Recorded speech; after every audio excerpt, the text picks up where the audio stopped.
Oke, Assalamualaikum warahmatullahi wabarakatuh. Perkenalkan, saya Abdul Hida dengan NIM 107.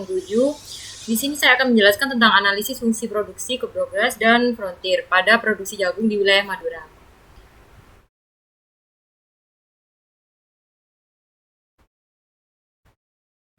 Oke, yang pertama di sini yaitu latar belakang. Pembangunan sektor pertanian merupakan bagian penting dari perekonomian Indonesia. Salah satu sektor pertanian yang strategis adalah subsektor tanaman pangan. Subsektor tanaman pangan lebih penting dalam masalah ketahanan pangan di tingkat rumah tangga dan daerah. Jagung merupakan salah satu komoditas tanaman pangan yang potensial untuk dikembangkan, karena merupakan sumber daya utama karbohidrat dan protein. Jagung merupakan salah satu produk pertanian yang sangat erat kaitannya dengan industri besar.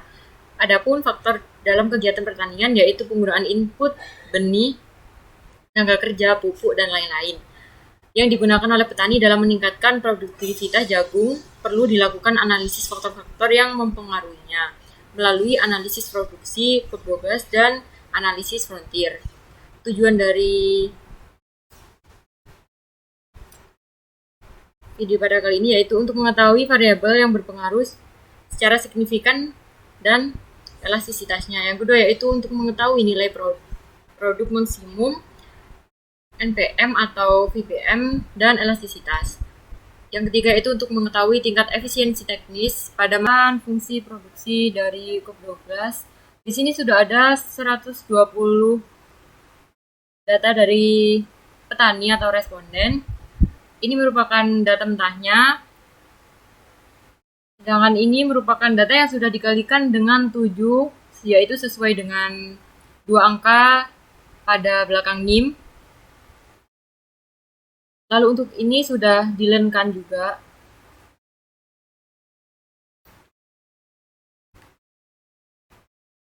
Ini merupakan data lennya yang akan kita olah.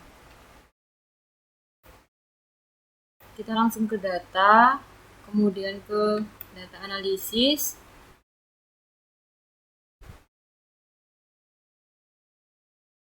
Di sini kita pilih regression. Lalu untuk input Y, di sini merupakan produksi jagung. Ini langsung kita blok.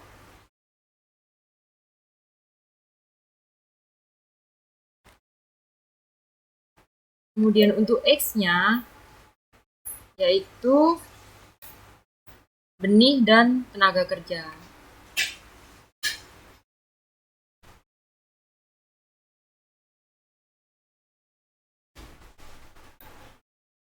Jika sudah, label dicentang, kemudian outputnya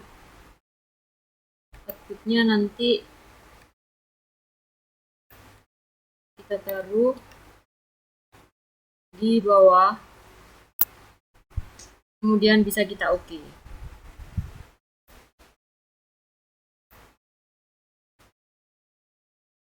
Nah, ini langsung muncul hasilnya di sini.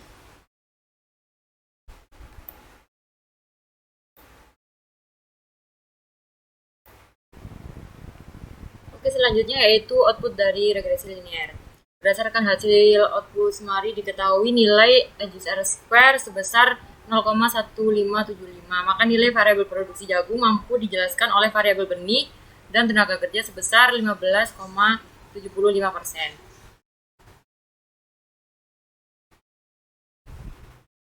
Yang selanjutnya yaitu model linearnya. Di sini LNH sama dengan 2,676 ditambah 0,08 ln X1 ditambah dengan 0,337 ln X2.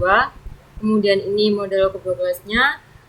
Lalu berdasarkan modal, maka beta B1 sama dengan 0,028 dan B2 sama dengan 0,337 sehingga diperoleh hasil 0,365. Selanjutnya yaitu interpretasi. Berdasarkan hasil persamaan progress, maka dapat diinterpretasikan yaitu apabila variabel independen dianggap konstan, maka output produksi akan bertambah sebesar 14,531. Besarnya koefisien regresi variabel benih sebesar 0,028. yang mana jika jumlah benih naik 1%, maka jumlah output produksi akan naik sebesar 0,028% dengan asumsi nilai variabel lainnya bersifat konstan.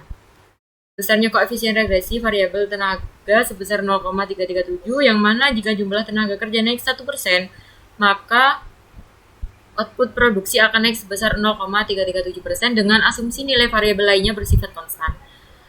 Berdasarkan nilai elastisitas, maka diketahui bahwa elastisitas benih sebesar 0,029 dan elastisitas tenaga kerja sebesar 0,337. Maka nilai elastisitas faktor produksi tenaga kerja X2 paling berpengaruh di antara faktor produksi lainnya karena nilai elastisitasnya paling besar.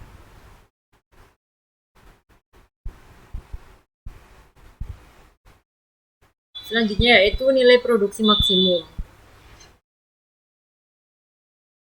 Ini merupakan hitung-hitungannya MR1 dan MR2. Berdasarkan perhitungan MR1, diperoleh hasil 1,45 lebih besar dari 1. Sehingga secara ekonomis, penggunaan faktor produksi benih belum efisien, dalam artian faktor produksi benih masih bisa ditambah.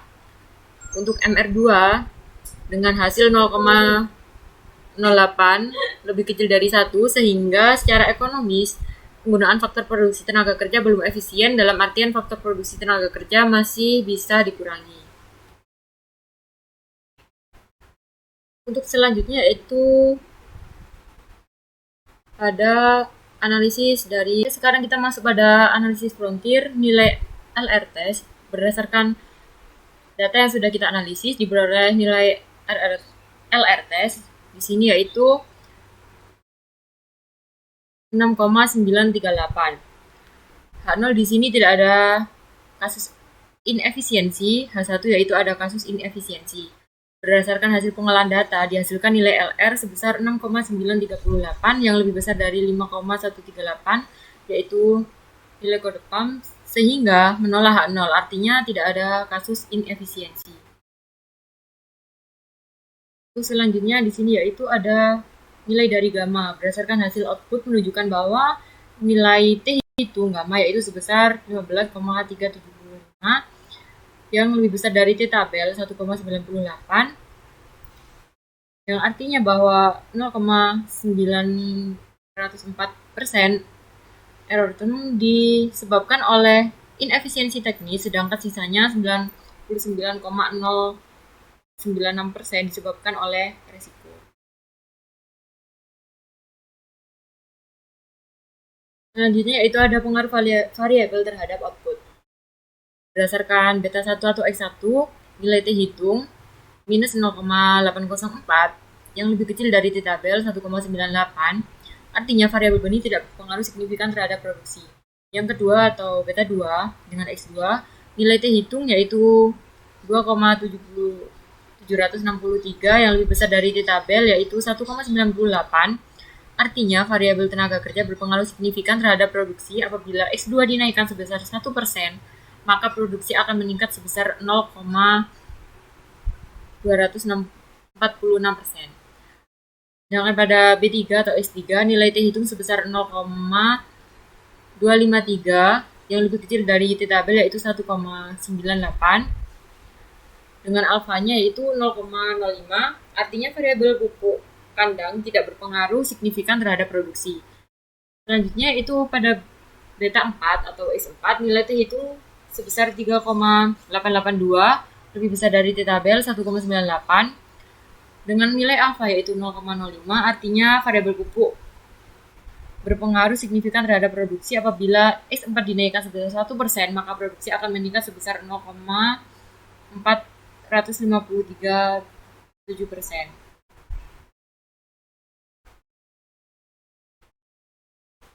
Selanjutnya itu nilai technical efficiency estimate.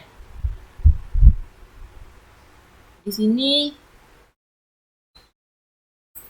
estimate efisiensinya jika lebih besar daripada 0,8 maka petani efisien secara teknis. Jika estimate efisiensinya lebih kecil dari 0,8 maka petani tidak efisien secara teknis. Berdasarkan hasil analisis yang diketahui bahwa petani yang memiliki nilai estimasi efisiensi lebih besar dari 0,8 diantaranya adalah petani dengan responden 48, 58, 62, 63, 65, 69, 72, 75, 88, 94, 95, 96, 100, 112, 118, dan 120. Artinya, petani tersebut dapat dikatakan efisien secara teknis, sedangkan sisanya memiliki nilai estimasi efisiensi lebih kecil daripada 0,8 yang berarti petani tidak efisien secara teknis.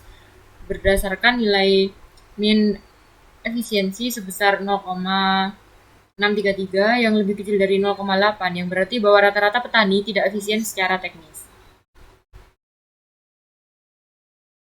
Oke, selanjutnya itu yang terakhir ada kesimpulan.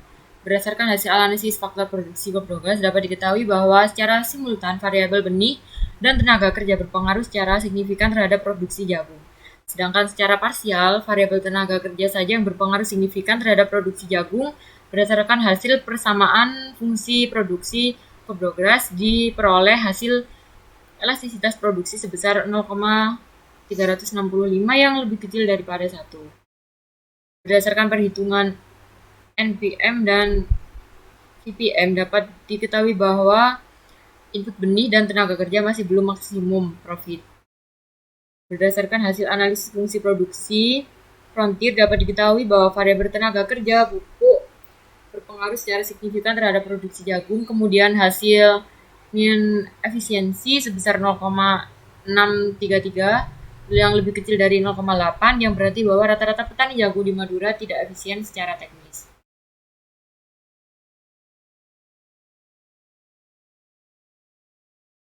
Baiklah, sekian yang dapat saya sampaikan. Kurang lebihnya mohon maaf. Terima kasih dan wassalamualaikum warahmatullahi wabarakatuh.